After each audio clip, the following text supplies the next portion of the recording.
পাচার হওয়ার টাকা ফেরাতে 3টি দেশ চুক্তি করতে সম্মত হয়েছে বলে জানিয়েছেন প্রধানমন্ত্রী তারেক রহমান। জানান এরই মধ্যে এ নিয়ে টাস্ক ফোর্স গঠন করা হয়েছে। সরকার দুর্নীতির টুটি চেপে ধরেছে উল্লেখ করে সংসদে নানান পদক্ষেপের বিস্তারিত তুলে ধরেন সরকার প্রধান। সংসদের প্রথম অধিবেশনের ষষ্ঠ দিন যথারীতি শুরু হয় প্রশ্ন উত্তর পর্ব দিয়ে। এদিন শুরুতেই প্রধানমন্ত্রী আনিত প্রশ্নের উত্তর দেন।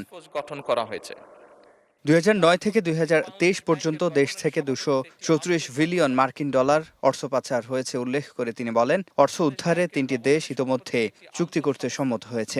সেই সাথে এ বিষয়ে গভর্নরের সভাপতিত্বে আন্তঃসংস্থা টাস্ক ফোর্স গঠন করা হয়েছে বলেও জানান সরকার প্রধান। বাংলাদেশ ব্যাংকের গভর্নরের সভাপতিত্বে একটি আন্তঃসংস্থা টাস্ক ফোর্স গঠন করা হয়েছে। এই টাস্ক ফোর্স কর্তৃক চিহ্নিত এবং অগ্রাধিকার প্রাপ্ত 11টি মামলায় পাচার হওয়ার অর্থ পুনরুদ্ধারের জন্য আইনি প্রক্রিয়া চলমান রয়েছে। আন্তঃসংস্থা টাস্ক ফোর্স কর্তৃক চিহ্নিত অগ্রাধিকার প্রাপ্ত কেইসমূহ অনুসন্ধান এবং তদন্তের জন্য দুর্নীতি দমন কমিশনের নেতৃত্বে এবং বাংলাদেশ পুলিশের সিআইডি, জাতীয় রাজস্ব বোর্ডের সেন্ট্রাল এজেন্সি সেল, শুল্ক গোয়েন্দা তদন্ত অধিদপ্তরের সমন্বয়ে 11টি যৌথ অনুসন্ধান ও তদন্ত দল গঠন করা হয়েছে। এ সময় আগামী 3 মাসে আরও 30,000 সহ 4 বছরে 4 কোটি পরিবারকে ফ্যামিলি কার্ড দেওয়ার প্রতিশ্রুতি দেন তারেক রহমান। 25-26 অর্থ বছরে বাকি 3 মাসে আরও 30,000টি পরিবারকে এ কর্মসূচির আওতায় আনা হবে এবং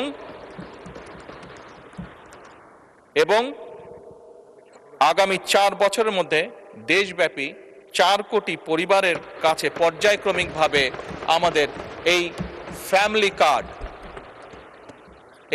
কার্ড পৌঁছে দেবার পরিকল্পনা রয়েছে মাননীয় স্পিকার।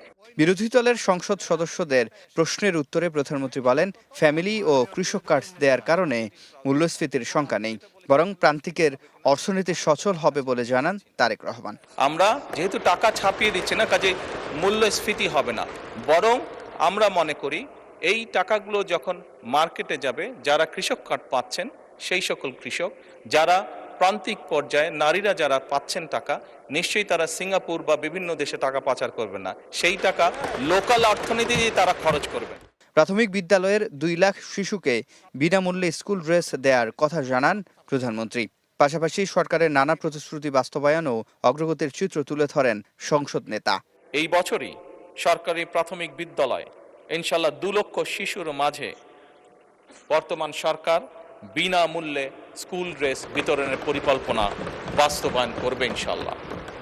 সিফাত শাহরিয়ার, স্টার নিউজ, ঢাকা।